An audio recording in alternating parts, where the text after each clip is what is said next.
Then, because the sun always doesn't shine, and it'll only give you a certain percentage of it, and it's not always giving 700 milliamps that feed into the 48 volt system here of 500,000 or so UFs, you have an air turbine in the back. Now this air turbine in the back is very interesting and very experimental, and if it works well, will be a major key. For one thing, it has two entrances. One along the roof here, you can see air in, about 3/4 of an inch, with a tiny venturi tube that doesn't compress it much, because when you're going 40, 50 miles per hour, it'll be spinning fast, right? And one in the rear, which also has a little plastic venturi tube that takes breezes that when you're parked. In fact, the front and the back both take breezes when you're parked and deliver energy to both the 12 volt and the 48 volt system. Now when you look at how long and narrow it is, you realize that you're getting actually maybe 260, 280 degrees of exposure that'll make the turbine spin if the bearings are good. So it's going to make output probably more often. And another thing is that breezes pick up at night, the very time when they're not sun light. So in a way, these two systems are complementary. And so you get maybe 40 to 60% of your energy from the air generator, which is like a windmill that they have on the roofs of buildings now, and so on. But it's wired here to be a dual output turbine. That is, it has two magnets, north and south, spinning, but it has 6 three-phase coils around it. 3 wired in parallel and 3 wired in series. So the series ones goes to the 48 volt system, and the parallel goes to the 12 volt system. So it's keeping both systems, not like the solar one, which goes linearly up and is only going to the big system. This one goes to the small system and the big system too. Now, when you're going fast, you will go up to 90 or 100 volts. The same one that's giving 48 volts will go and double or triple even as it gains more spinning faster. And so you need switches to turn it off, but it can mix with the energy from the magnetic amplification generators and also from the air turbine in front, and be at a higher voltage because it's a trickle charge. It's less amperage.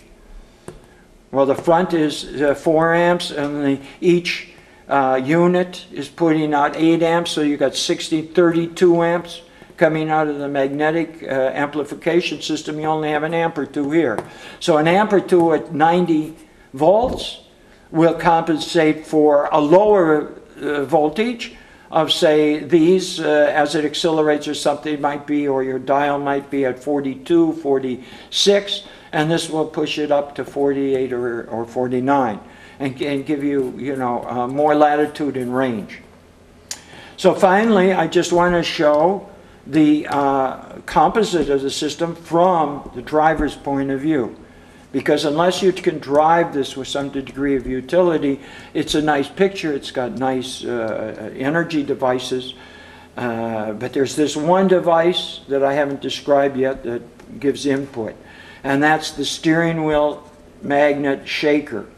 And these magnet shakers I've demonstrated in other videos. If your voltage meter is here, here's a 12 volt for the rear turbine. Here's a 48 volt for the left, a 48 volt for the right, and a 48 volt for the front turbine. So you've got the 2 levers, and you've got 2 foot feet. And the 1 foot in the left goes to the left drive, and the foot feet to the right goes to the right drive. And when you're going around a corner, you push the left one a little more because it has to make more turns.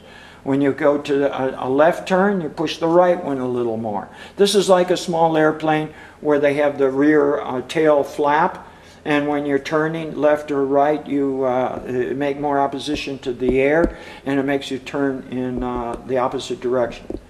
So in some ways, this is more like being in a small plane.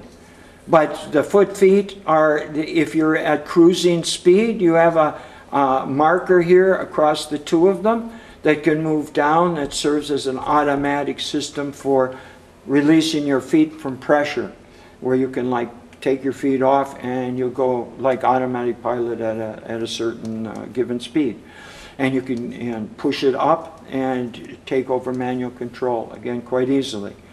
All of this has been made to not include elaborate servo mechanisms, little control boxes, voltage regulators, and so on and so forth, that are found as slaves to the big motor, and also leeches on the big motor of present transportation.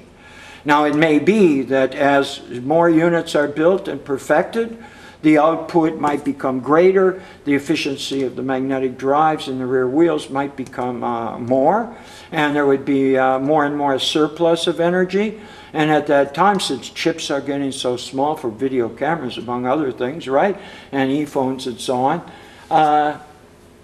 that you can then put in automatic controls for many of these things, advanced engineering things. This is the heroic period.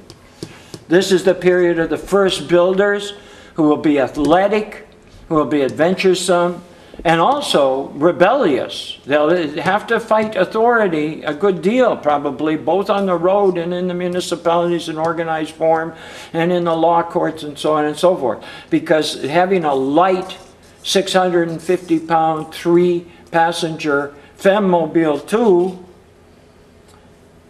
is very, very different than having a tank, a motor car tank with air deployment and the rest of it, and all required because it's safe. Of course, it isn't safe. Thousands of people die, and fuel vehicles of all kinds that have inflammable fuel are inflammable and explosive, and so aren't safe in the beginning. They should be banned from the road by the revolutionaries after a period of time, because this changes the ecology of the planet. No longer do you have to graze crops or transport people and goods, you know, at the expenditure of fuel imported from long distances. So it means the end of neocolonialism, probably the end of banking as we know it, and large capital, because these could be made in small factories and so on and so forth, right? So it means big, big changes, but it won't yield easily because 10,000 laws have been made by the oil dictatorship to prevent any competition on the highways. And to go out and face lumber trucks and transcontinental semis who smash little cars like they're bugs, it will take some guts.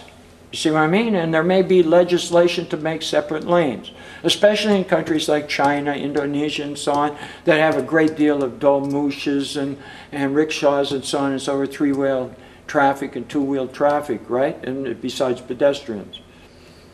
So, cut.